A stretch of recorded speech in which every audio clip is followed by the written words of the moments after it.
Welcome to Julie Laughton Living, featuring engaging conversations on creating the life, business, and luxury home of your dreams. With over 30 years of experience in the design-build industry, Julie has completed over 1,000 remodels and custom homes in Southern California and provides architecture, design, engineering, and general contracting as a unique one-stop shop for her clients. Let's join the conversation with our host, Julie Laughton.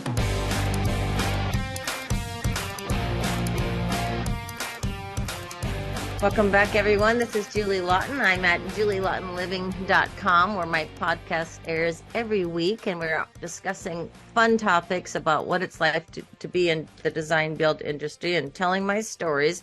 And today we're going to cut to the chase and talk about the facts of how do you communicate with your contractor? Is your contractor driving you nuts? What's going on? So I'm going to talk about what it's like to really be the contractor and how you should talk to your contractor and what you should know.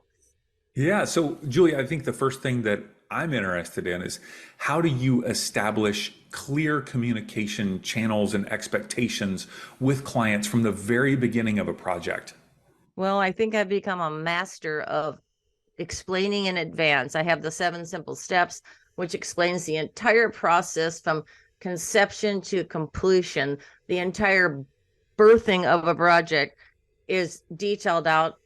I actually have it detailed out on my computer with thousands of steps that are one by one from the day the client calls until the day we turn over the home to them, and then the lifetime maintenance. So there is a process, and I explain it. That's what makes me different. I actually explain it. I tell them everything's going to happen and everything to expect. And it's transparent. I'm very transparent. And since I do the architecture, the interior design, and the contracting, I can actually explain it. Mm-hmm. What are some of the common challenges or miscommunications that come up due to, somehow miscommunication between, not that it would happen with you or our clients, but between a contractor and a client? What are some of those common issues that arise, and maybe how can those be avoided? Well, I can tell you one thing from personal experience is that there is no miscommunication. It's whether you're listening or not, because I put everything in writing, and I have a couple of clients who choose not to listen to what's been told or listen to what the process is, and their expectations are what they want as opposed to what the reality is. So you got to be careful and listen to what is going to happen and why. And there is no way around how the process works. And there is no way around when it's going to be over. And there is no set end date, blah, blah, blah. There's so I've had situations in my 30 years where there's challenges because the client refuses to understand, let's say, and appreciate, or maybe just understand it and agree that there is a process that can't be skipped. So. And is that mainly around timelines or budget or both? It's normally it's around timelines because everybody gets anxious because your contractor is I'm all three: architect, designer, contractor. So in most situations, your contractor is at the mercy of how good are the plans, and if the plans suck or they're not drawn by a professional, then he's going to ask you every single question of what he needs to do every day. And unfortunately, he starts asking these questions after he starts the construction usually, and that's where the problems start. So again, to avoid the problems, you need a process, and the process means those plans and all your specifications and all your selections should be complete before the contractor starts construction. If that's not done, you're in for a nightmare because the contractor won't be able to keep up with the fact you pick appliances that are 3 months, 6 months out. The job gets delayed. The client changes their mind on materials during construction. The costs go up. So the contractor gets a bad rap because of things that aren't done in order like they should be before he starts. So that's my defense for the contractor when things go south, is because no one helped him with complete specs before he started.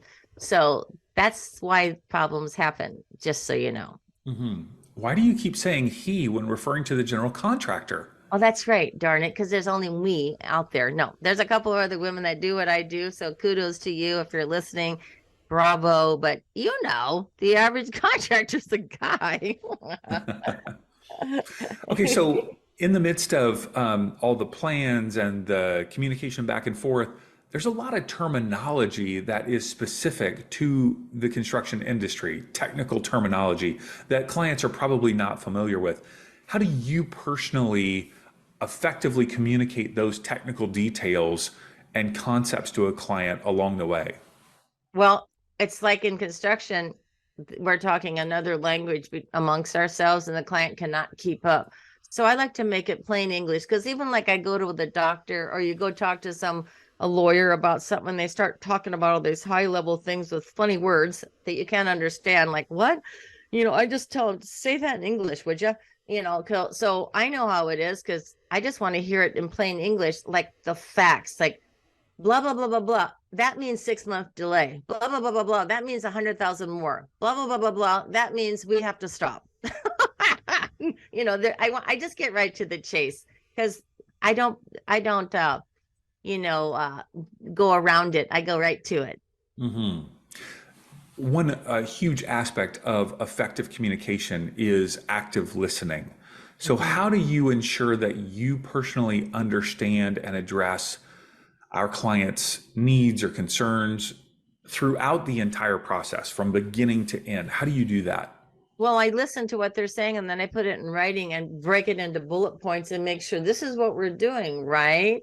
Because even if you say it on the phone and then they agree to it, then I outline it again. And then I outline the consequences if it's a change order or a request for change. And I make it crystal clear verbally and in writing, because some people don't actually hear, oh, it's 6 months more and it's 100,000 more. They just think, oh, you can do it tomorrow, and why do I have to pay for that? So they choose to listen to what they want to hear, and that's when it becomes a problem. But we put it in writing. We have signed change orders before we do the work. It's a whole process, but I really try to get that up front verbally and in writing. Mm-hmm. How do you handle the kind of, you mentioned going to the doctor and having the technical terminology there, and how do you handle your bedside manner, so to speak? In terms of, okay, yeah, we did find dry rot, we did find termite damage, we did find whatever the problem is, we did find footings that need to be replaced or whatever. How do you address that, bring it to their attention in a way that they can actually absorb it and swallow it? Well, I can't just say, hey, this and this technically happened. I have to go back to, hey, we have an issue, we have a problem, and this problem is going to cost more money, and it's going to cause delays, and here is why. This is what we found. This is what we have to do. This is how long it'll take to do it, and this is how much it'll cost to do it. And then what I do with my cost is I break it down into many parts, so they can understand why. Because if they don't understand what they're paying for and it's not broken down, I won't pay a bill if I don't see why it costs that much. You got to explain it to them numerically, breaking it down, being transparent with your costs. So I go out of my way. I don't just put a number on it and blah, blah, blah. I go way out of my way to explain the why, because some people don't understand. Even if you tell them, then you got to tell them, well, yeah, you can't do this because it's raining now. I mean, you actually have to say it, but they don't know why you can't put the roof on. Why is the roof 3 months delay?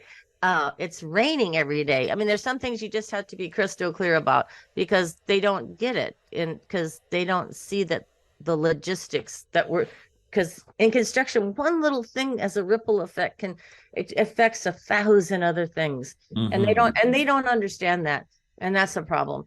Mm-hmm. Always. Every client obviously is a unique individual, unique personality, unique needs, challenges, concerns, desires, and part of that then I would assume impacts the way that they want to be communicated to. So you've mentioned that you talk to them on the phone, but you also follow up in writing. Are there other ways that you change your communication approach based on the needs or preferences of the client? Well, I do it with pictures and videos if I have to. I walk around the house with a video if they're out of state and they can't make it, or I walk them through the job, because there's nothing better than one-on-one, face-to-face communication, because something about that sinks at home. When you put it in writing or text, it's gets some things get lost in translation. So I always, if I can, if it's really complicated, I walk them through the job and explain it, or I go to their house and explain it on the plans, because some people aren't good at looking at 2D drawings. They need the 3D example. So I do whatever it takes per each person. Can you give me an example of that recently where there was a bit of a challenging client communication situation and how you navigated that? Well, it happens all the time with any client that might be in a rush. So I have to explain it and maybe break down what we're doing on one little thing that affects 6 other trades. Like, when are we going to have an inspection on this? Because 6 other people can't work until that inspection happens. So then I show them what has to be done before the inspection, after the inspection, and who's lined up. So I'm always kind of clear to put it in writing, but I show pictures and explain it, because it's complicated. I mean, when you're building something and they don't know the order things go in. So if I explain it, it's still maybe Greek to them, but at least there's an order to the madness and the order to the process they can see. And then that helps them understand that I can't do this before that. I have to do it in a certain order. So I just go to extra lengths with pictures and breakdowns and number everything in order. Well, my hope is that people, as they're listening, are picking up the fact that you've got a lot of effective communication that's happening between you and our clients, so that if they choose Julie Laughton Design Build, they're going to be clearly communicated with every single day from the very beginning, listened to and communicated with. And yet there are probably some homeowners who are listening who are in the middle of a remodel with a contractor and they're having some challenges communicating effectively. And so what advice would you give that homeowner? What would you suggest to them if they're trying to build that bridge of communication with their existing contractor?